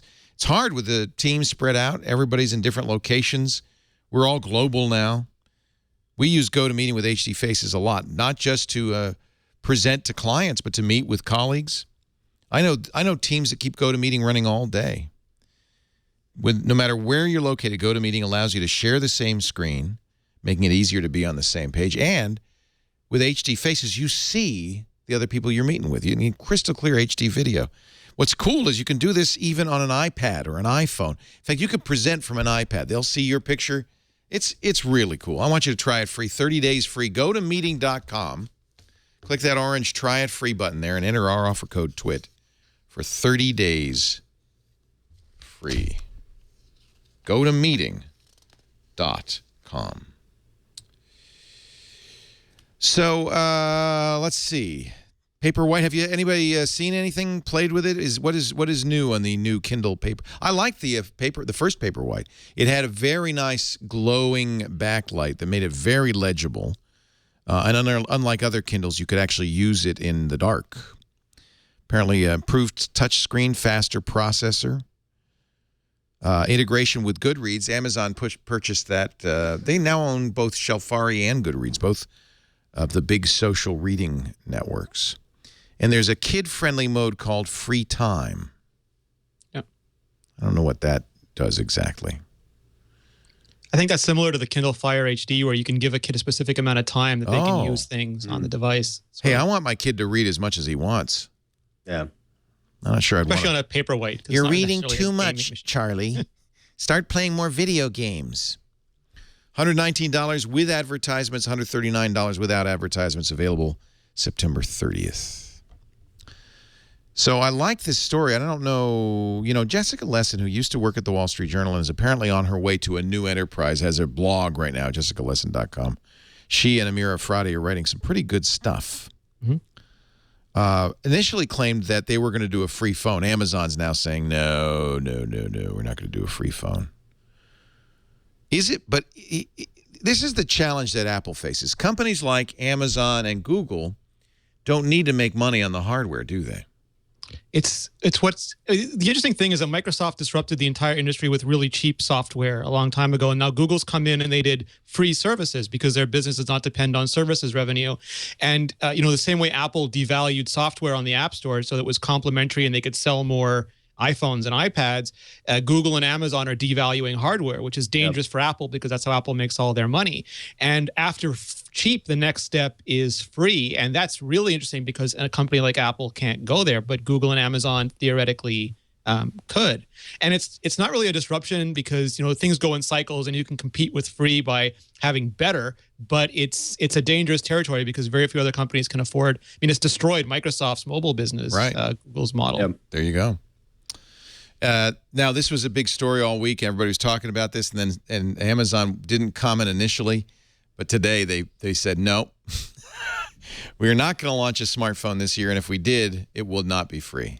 So yeah, they might as well have tacked on a nope, not yet to the end of that. Is that what it is, really? Not yet. It sounds like it, and I think for all the reasons that Renee pointed out, this is we've seen this erosion in the cost, or at least the perceived cost of hardware, and Amazon is I think dying to go all in with a free or very low cost device to acquire that market. Right. And the problem with Amazon that Google doesn't have is that Amazon can't put devices in many countries because they count on content. Rights. Yeah. Yeah, they don't have. I mean, Apple was super lucky that iTunes was there with cash registers everywhere when they launched the App Store. Right. Amazon's got 5 countries with the Kindle Fire, and there's no way they're going to go easily into China. Google can't even do a lot of services in China. So I mean, there is some protection, but in countries like America, it's a very interesting model. I actually see that as being one of the huge selling points, and maybe the buried lead of the Kindle, the Paperwhite, and the Kindle readers themselves. Although it's not a sexy device, these standalone single-purpose devices really can get so cheap that they allow Amazon into these other markets where a mobile device or a tablet, a phone and a tablet are perceived so differently than a dedicated reading device. Who could and should offer free phones worldwide. These companies that are doing online payments. They've become, in Africa, I can't remember the name. I never remember the name of the company, but these companies really are how people get banking done. Yeah. And make money. And they could easily put a phone in people's hand, in everybody's hands for free. M-Pesa, that's it. M-Pesa. Huge company. What was interesting too there, Leo, is that if you remember the joke from last week where Amazon said no comment, the story about them saying no comment, this time they didn't say no comment, which I think is interesting in and of itself. Yeah, and by the way, this year has only got 3 months left or 4 months left. It's not exactly, not this year is not exactly a blanket denial. Well, maybe in the spring. Who knows? I don't know. And Facebook is still looming with a Facebook phone. I mean, there's so many companies that could do so many interesting things in the phone market. They don't need to make money on the hardware. Yeah. You got to love Marissa Meyer, who has used Tumblr of all things, and now that they own Tumblr, I guess it makes more sense, to get the corporate word out. She has a great blog post on Tumblr on the new Yahoo logo. I can't get really excited about the new Yahoo logo. They try to gin up some excitement by having a different typeface every day for the last 30 days. But this is it, the official Yahoo logo. Wow. It's purple. It's horrible. It's horrible. It's a new typeface.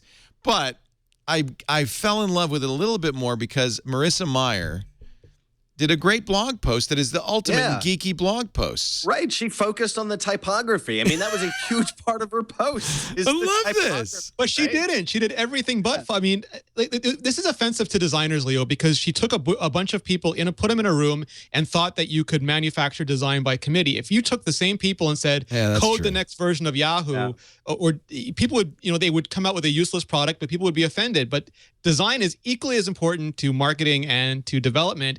And this is so badly done. Should they have hired Paul Rand and just let him, do whatever he wants? Yes. Yeah. I mean, one of my early radio mentors, when I was very young, trying to be a program director, he said, you hire a music director you like, or you fire him and get one that you do. You never program a radio station by committee. Yeah. Right. And the same thing with this. You don't do a logo by committee. Although, I love that she used Tumblr and an old school Tumblr theme to write about. No, this is like a really old theme. So she writes, on a personal level, I love brands. We knew this about Marissa Meyer. On a personal level, I love brands, logos, color, design, and most of all, Adobe Illustrator. What? Right. Yeah. When I read that, I thought, whatever's coming is going to be different. I think it's one of the most incredible software packages ever made. I'm not a pro, but I know enough to be dangerous, smiley face. So, boy, does she ever. So you really hate this, don't you? That's interesting. She makes this big point about mathematical alignment, which a first-year design student has beaten out of their head because you need optical alignment because people have eyes. It's not math. Yeah. Yes. So she writes, one weekend this summer, I rolled up my sleeves and dove into the trenches with our logo design team. We spent the majority of Saturday and Sunday designing the logo from start to finish. She spent a whole weekend doing it. What are you talking about, Renee? And we had a ton of fun weighing every minute detail. So we didn't want any straight lines in the logo. We preferred letters that had thicker and thinner strokes. Serifs were a big part of the old logo. We felt it was wrong to give them up altogether. So we went for a sans serif font with scallops. Our existing logo felt like the iconic Yahoo yodel. We wanted to preserve that and do something playful with the O's.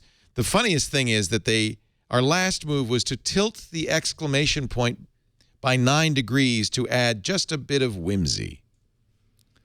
9 degrees of whimsy. I love Kevin Bacon. .tumblr.com.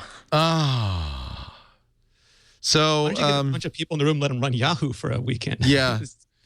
But I mean, I don't think the logo's that big a deal, so I'm not going to slam her on that. I love it that she put this post out. It's particularly geeky. And then she said, here's a fun video created by our amazing intern, Max. It feels like a startup, doesn't it? This is what a startup would write. And they show the whole process and the blueprint. But really, now, did you study design, Renee? It sounds like you did. Yes, I have a design background. Okay, there you go. Nothing is bitchier than a designer who's been wronged. So you feel that this demeans the profession. No, it's the same thing when you get a bad press release, Leo. Like, you get those badly written, and it's such an easy thing to get right that you almost have to go out of your way to get it wrong. And I feel bad for Yahoo as a brand that she let them go out of their way to get this wrong. Does it matter? Come on. It's just it's a billion-dollar company. It's purple. It's got a Corel Draw bevel on it. I mean, it doesn't really matter. It is kind of a Corel Draw bevel, isn't it? Yeah, that's a good point. Now I hate it too. You've convinced me. Oh, well. I want Yahoo to do well. We get this knock, Leo. All the time people say we hate Microsoft or we hate Google or we hate Apple. And we love all these technology companies deeply. That's why we do this. And we get upset because we want them to succeed phenomenally. And, we get bitchy when they disappoint us. It's like a movie critic. You know, you don't say movie critics hate movies. No, they love movies so much they get upset when they're bad. Yeah, exactly. So that's really what we are in a way, is we're tech critics. I mentioned CBS and Time Warner made a deal, so good news. If you live in L.A. and Dallas and New York City, you can watch the NFL on CBS. They ended the blackout this week, right in time for the football season. What a shock. I think that CBS just knew. They just said, well, just sit it out. They'll come to their senses. Right. There's no, we got this clock ticking. So nobody's saying what the deal is, but I got to think CBS got what it wanted. And, just all Time Warner has to do is pass it along to the consumers. Yep. The irony about that is I live in New York, so I've been watching these wonderful ads that they're bitching at each other, aren't they? Yeah, right. But they've run them. Somebody did great traffic on this and programmed them right next to Amazon Prime under the dome. So or you can watch TV on the internet like it was made to be watched. Right, exactly. They'll run a spot that says, bring CBS back, bring it back, or just get Amazon Prime and you'll be fine. Unbelievable. 1/5. This is a story that's a little close to home for me. According to Quartz, 1/5. Actually, it's not Quartz, but the Quartz story quotes PageFair, which is a service websites use to measure the extent of ad blocking. 22.7% of people who visit websites block the ads. PageFair estimates. Now, remember, this is their business, so there may be some conflict of interest here. But they say one of its typical clients with a 25% blocking rate loses about $500,000 a year due to ad blockers. Website ads are most often blocked when they tend to cater to the technologically savvy. So this is a graph of ad blocking by site category. Number 1, gaming sites. 1 out of 3 visitors block ads. Technology sites, 1 out of every 4. For travel websites, it's only 5%, 1 out of 20, because those people don't know how to block. Why isn't the NSA fighting this, Leo? Yeah.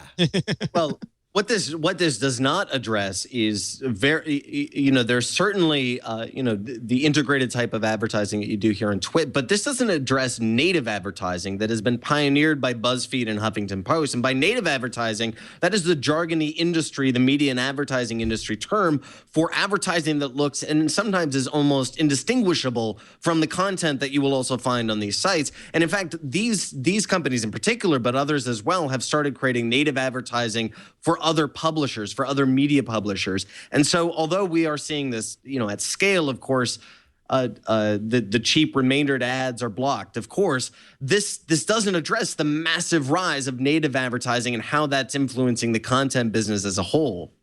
No, and that's the big point, is that if you don't like banner ads, you're going to hate the sneaky ads they're going to resort to because you're blocking banner ads. Right. You have Robert Downey Jr. eating a Burger King burger on the Iron Man movie, and you don't like it. It's no accident that Nestle is paying Google for KitKat. This is what happens. I think I might have another little... That's why we can't have nice ads. And there are studios. Now, I'm not saying this is bad, and I think this is just fine. It's an evolution. But, at Gawker and Huffington Post and BuzzFeed, these companies have studios that create native advertising. They create, this is product placement on crack. It is advertising that looks and feels and is placed on sites so that it should look and feel just like content. Right. That is something that is here to stay and going to become even more... Right. We'll see more of it. But it's advertisers' fault because they made the obnoxious belly fat ad that you got to block because it's the most disgusting thing you ever And punch the monkey. Or punch the monkey. I understand why people block ads. Yep. They're horrible. Right, of course. It's a transition thing, though. Remember that magazines for a while had ads that people got confused, and then they had to put this thing at the top saying this is a paid advertisement for it. Yeah, so the same thing will happen. Yeah. I don't think so. I don't think the FTC is gonna end up regulating this. I don't think consumers are aware of it. It was a huge outcry. Forget the outlet. Was it The Atlantic that had the Scientology post that looked like a real post? Wasn't that and awful? It wasn't. They had to apologize. Yeah. It was terrible. It was a pro-Scientology article on The Atlantic, and they had to apologize. It was a terrible thing. But look, I certainly can't blame media companies for doing what they have to do to sell advertising. Hey, I mean, folks, this crap ain't free, you know. I got to pay for the KitKats. Yeah, right. Exactly. I ran a company based on advertising last year, and so how did that work out for you? Yeah, right. Not that much. Well, we have our Talk Mobile is sponsored by BlackBerry, but at the very top it says sponsored by BlackBerry. You know, right. So it's right. You know, somebody wrote me an email. I can't remember her name, or I'd give her credit because I was complaining about this KitKat thing on Windows Weekly, one of our shows, and I mentioned that we had considered studio naming, and she was all upset that I would mention studio naming or consider selling the studio name. And I want to say, you know, I spend literally millions of my dollars a year in my own money to build the studio, to do all this stuff. It costs a lot of money, and we need to monetize it. You don't get free internet content without somebody paying for it. Now, I think advertising should be done ethically. It should be, and when we do ads, I think it's pretty clear it's an ad. We don't let it influence the content. We certainly don't sneak. I think it should never be sneaky ads. You know, ads should be clearly ads. Mm-hmm.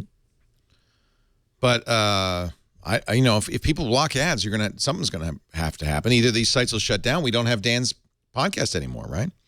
Yeah, I mean that's a microcosm of exactly what's happening. I mean, I walk down St. Catherine Street, the biggest street in Montreal, and I see the Molson Stadium, and I see the Scotiabank. There's no longer the movie theater; it's the Scotiabank movie theater. I mean, that's ridiculous. Absolutely, but that's what's happened with all these because they can't afford to do it without turning to some form of monetization. Yeah. Anyway, you know, something's going to break. Something's going to go here. NASA launched a new lunar mission to investigate glowing moon dust. John's so excited about this. The Laddie blasted off a couple of nights ago. John, you're going to have to explain this to me. There's apparently been a question for 40 years back to the Apollo 17 mission. Eugene Cernan saw what he described as streamers, an aurora borealis effect bursting from the lunar horizon. And we've never in 40 years, figured out what the hell's going on there. So we've launched a program, Laddie, to try to solve this mystery. So there, NASA's still alive. It's going to use a laser-based. This is the thing that's really cool. He's jumping up and down. A laser-based communication system, basically giving us broadband access to the moon at 238,000 miles away. That's pretty cool. So Laddie will be collecting information and sending it back here at megabits a second. But we still can't figure out how to get high-speed internet in half the country. But that's, you know, lasers. I don't know if Alex Lindsay's up there doing a hangout for the whole thing. I bet he is. Knowing Alex, he's on his way. We will be covering, as I mentioned, the live announcement at the Apple Town Hall. We can't be there, but neither can you. You can be there together with us, watching as it happens, starting 9:30 a.m. Pacific, 12:30 Eastern Time on Tuesday. Please join us for our roundtable discussion right after Mac Break Weekly. Renee Ritchie will be here for that. Sir. Also, we have the usual cast, Andy Anatko. I think he got an invite, right? He's flying out. So he'll be in there. Correct. Yeah, we should call him. We will. I want him to, so you remember Becky Worley FaceTimed us from the demo area. And as Steve Jobs walked by, she said, Mr. Jobs, and asked him a question. Now, that's reporting. And he says, well, I'm going to wait. I don't want to offend anybody. No! Offend and he's playing them, the long game, Leo. He's playing the long game. See, I offended him, and now look at me. I'm sitting out here on the step, looking in. Join us. It'll be a lot of fun. Hey, thank you so much for being here, Dan Patterson. Thank you. If you want to know more about what Dan is up to, you can visit the Sumall Foundation at sumall, SUMALL.org. So a lot of the news that's coming from this is you. Right? Yeah, most of the content there is and my stuff I'm writing at Medium and Twitter.